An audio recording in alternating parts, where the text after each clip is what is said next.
Students, welcome back on कैम्सिकर्स। तो पिछली वीडियो में हमने देखी थी इलेक्ट्रिकल प्रॉपर्टीज ऑफ सॉलिड्स। आज हम डिस्कस करने वाले हैं magnetic properties of solids. Every substance has magnetic properties associated with it. जितने भी सब्सटेंस होते हैं सबकी कुछ ना कुछ मैग्नेटिक प्रॉपर्टी होती है। The origin of these properties lies in electrons. इसका ओरिजिन कहाँ छिपा हुआ है? इलेक्ट्रॉन्स में छिपा हुआ है। इलेक्ट्रॉन से बेसिकली और उसकी मैग्नेटिक प्रॉपर्टीज क्या होती है किसी सब्सटेंस की, वो जनरेट होती है। Each electron in an atoms. अब इलेक्ट्रॉन किस में होते हैं? एटम में प्रेजेंट होते हैं। सो एटम के अंदर हर एक इलेक्ट्रॉन एक टिनी मैग्नेट के जैसे बिहेव करता है, हर एक electron. So it's magnetic movement originate from two types of motion. अब किसी इलेक्ट्रॉन का मैग्नेटिक मूवमेंट कैसे जनरेट होता है? उसके टू टाइप्स ऑफ मोशन की वजह से। कौन कौन से दो टाइप्स है मोशन के? First is orbital motion around the nucleus. Nucleus के अराउंड उसका मोशन, और सेकेंड है उसका स्पिन, उसकी ऑन एक्सिस के अराउंड। कैसे? लेट्स सपोज कि ये इसका न्यूक्लियस है, न्यूक्लियस के अराउंड इसका ऑर्बिटल मोशन ऐसे, और इसकी अपनी स्पिन के अराउंड कैसे मोशन? लेट्स सपोज ये इलेक्ट्रॉन है कैप, सो इसकी अपनी स्पिन के अराउंड इसका मोशन ऐसे। दो टाइप का मोशन होता है, और इन्हीं दो टाइप के मोशन की वजह से क्या होता है? मैग्नेटिक मूवमेंट जनरेट होता है। क्लियर? ईच इलेक्ट्रॉन, अब हर एक इलेक्ट्रॉन का ऑर्बिटल मोशन भी होगा और उसका स्पिन मोशन भी होगा। इट मीन्स हर एक इलेक्ट्रॉन के पास अपना एक मैग्नेटिक मूवमेंट होगा, खुद का कुछ ना कुछ मैग्नेटिक मूवमेंट होगा। लेकिन ये मैग्नेटिक मूवमेंट क्या होता है? बहुत ही स्मॉल होता है, बहुत स्मॉल होता है। उनको मेजर करते हैं किसमें? बोहर मैग्नेटोन में मेजर करते हैं। म्यू बी से इसको रिप्रेजेंट किया जाता है। कितना होता है अमाउंट में? Mu B is equals to 9.27 into 10⁻24 ampere metre square. आप देख सकते हो ये वैल्यू क्या है, बहुत स्मॉल है। So in this way a magnetic properties are generated in substances. Now on the basis of their magnetic properties, substances can be classified into 5 categories. उनकी magnetic properties के basis पे substance इन 5 types के हो सकते हैं। कौन कौन से? Paramagnetism, diamagnetism, ferromagnetic, antiferromagnetic and ferromagnetic. अभी हम इनके बारे में वन बाय वन डिस्कस करते हैं। So first property is paramagnetism. Paramagnetism क्या होता है? दीज सब्सटेंसेस, जो पैरामैग्नेटिक सब्सटेंसेस होते हैं वो क्या होते हैं? Are weakly attracted by magnetic field. Magnetic field से ये वीकली अट्रैक्ट होते हैं। They are magnetise in the direction of magnetic field.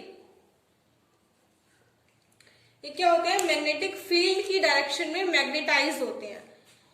Electron की डोमेन्स भी और मैग्नेटिक फील्ड की डायरेक्शन भी दोनों सेम होती है। They lose their magnetism in absence of magnetic field.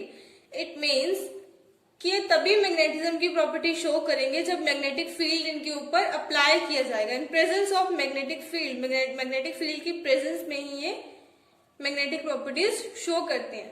Next is paramagnetism. Is किस वजह से होता है, किस कारण से पैरामैग्नेटिज्म क्या होता है? ओरिजिनेट होता है। So paramagnetism is due to the presence of one or more unpaired electrons which are attracted by magnetic field.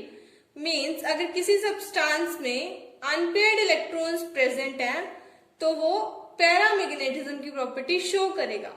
क्यों? क्योंकि जो ये unpaired electrons होते हैं ना, ये magnetic field से attract होते हैं। Examples क्या होते हैं paramagnetism के? O2, copper 2 positive, Fe3 positive, chromium 3 positive etcetera. For example हमने क्रोमियम 3 पॉजिटिव का देखना है कि पैरामैग्नेटिक कैसे है। कितना होता है atomic number? 24। Outer shell electronic configuration 3d5 4s1। It means It has 6 unpaired electrons. It means this is an paramagnetic substance. So now we are going to discuss about diamagnetism. So diamagnetism, ये diamagnetic substances कैसे होते हैं? These substances are weakly repelled by magnetic field. Paramagnetic में क्या था? वो weekly attract होते थे मैग्नेटिक फील्ड से, लेकिन ये वाले जो सब्सटेंसेस होते हैं ये क्या होते हैं? रिपेल होते हैं मैग्नेटिक फील्ड से. They are weakly magnetise in magnetic field in opposite direction. ये बिल्कुल बहुत थोड़े मैग्नेटाइज होते हैं मैग्नेटिक फील्ड की प्रेजेंस में, और इनकी डायरेक्शन भी क्या होती है? मैग्नेटिक फील्ड से अपोजिट डायरेक्शन होती है. Diamagnetism is shown by those substances in which electrons are paired or having no unpaired electrons. Paramagnetic में क्या था? वो substances जिनमें unpaired electrons present थे वो शो करते थे, लेकिन डायमैग्नेटिक कौन शो करता है? डायमैग्नेटिज्म की प्रॉपर्टी वो substances जिनमें electrons क्या होते हैं? पेयर्ड होते हैं. पेयर्ड मीन्स सारे ऐसे पेयरिंग में होते हैं. Clear? Pairing of electrons cancel their magnetic moments and lose their magnetic character. इनकी पेयरिंग होने की वजह से क्या होता है? इनका मैग्नेटिक मूवमेंट जो होता है वो कैंसिल हो जाते हैं और ये अपना मैग्नेटिक कैरेक्टर लूज कर देते हैं. For example water, NaCl, C6H6 etcetera. So this is all about diamagnetism. अभी हम डिस्कस करने वाले हैं फेरोमैग्नेटिज्म. So ferromagnetic substances कौन से होते हैं? These substances are strongly attracted by magnetic field. Magnetic field से strongly attract होते हैं. They can permanently be magnetized. इनको permanently magnetize किया जा सकता है, means इनको magnet में convert किया जा सकता है. In these solids, metal ions are grouped together into small domains. जो आयंस होते हैं वो छोटी छोटी डोमेन्स में ग्रुप्स बने होते हैं उनके. Clear? So these domains are act as staining magnets. वो छोटी छोटी डोमेन्स क्या करती हैं? एक छोटी सी मैग्नेट की तरह एक्ट करती हैं. जब किसी सब्सटेंस के ऊपर मैग्नेटिक फील्ड अप्लाई नहीं किया गया, वो सब्सटेंस अनमैग्नेटाइज है, तो अनमैग्नेटाइज पीस में क्या होंगी? Domains are randomly arranged. ऐसे ऐसे डोमेन्स प्रेजेंट होंगे, कोई कहीं कहीं जा रही है, कोई कहाँ जा रही है, मीन्स रैंडमली अरेंज्ड है. जब उस सब्सटेंस के ऊपर मैग्नेटिक फील्ड अप्लाई किया जाता है तो क्या होता है? जो डोमेन्स होती हैं वो ओरिएंट हो जाती है इन the direction of magnetic field. Magnetic field की डायरेक्शन में सारी अरेंज हो जाती हैं. इसके बाद अगर अपन मैग्नेटिक फील्ड को रिमूव भी करते हैं ना, तो भी ये डोमेन्स ऐसे ही अरेंज रहेंगे. इट मीन्स कि इनको मैग्नेटाइज किया जा सकता है. सो कौन कौन से होते हैं फेरोमैग्नेटिक सब्सटेंसेस? आयरन, कोबाल्ट, निकल, gadolinium etcetera. So this is ferromagnetism. So next is anti-ferromagnetism. These substances have domains similar to ferromagnetic. Means ferromagnetic में क्या थी? आयंस जो थे वो डोमेन्स में अरेंज थे, अलग अलग डोमेन्स में. इसमें भी अलग अलग डोमेन्स में अरेंज होते हैं, लेकिन क्या फर्क होता है? In this, their domains are oppositely oriented. जो domains होती हैं oppositely oriented होती हैं ऐसे ऐसे. उससे क्या होता है? opposite oriented होने की वजह से वो अपना एक दूसरे का जो magnetic movement होता है उनको cancel out कर देते हैं. It means they have total zero magnetic movement. For example, MnO, manganese oxide. This is anti-ferromagnetism. So last is ferrimagnetism. It is observed when the magnetic moment of the domains in the substance are aligned in parallel and anti-parallel directions in unequal numbers.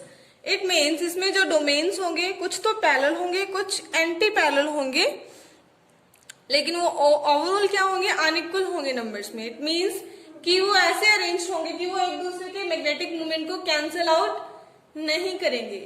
They have weakly attracted by magnetic field as compare to ferromagnetic substances. ये ferromagnetic substances के comparison में क्या होंगे? Weakly attract होंगे magnetic field से. Examples क्या होते हैं? Fe3O4 magnetite, ferrites, MgFe2O4 and zinc Fe2O4. They lose their ferrimagnetism on heating and became paramagnetic. Ferromagnetic substances जो थी वो परमानेंट मैग्नेट में चेंज हो जाते थे, अपना मैग्नेटिक प्रॉपर्टी लूज नहीं करते थे. लेकिन ये क्या है, ये फेरोमैग्नेटिज्म के कंपैरिजन में वीक होते हैं. They lose their ferromagnetism property, जब हम इनको हीट करते हैं अपनी मैग्नेटिक प्रॉपर्टी लूज कर देते हैं और पैरामैग्नेटिक सब्सटेंसेस में चेंज हो जाते हैं. So this is ferromagnetism. यहाँ पे खत्म होता है हमारा chapter the solid state. If you find my content useful, then don't forget to like, share and subscribe. Thank you so much for watching.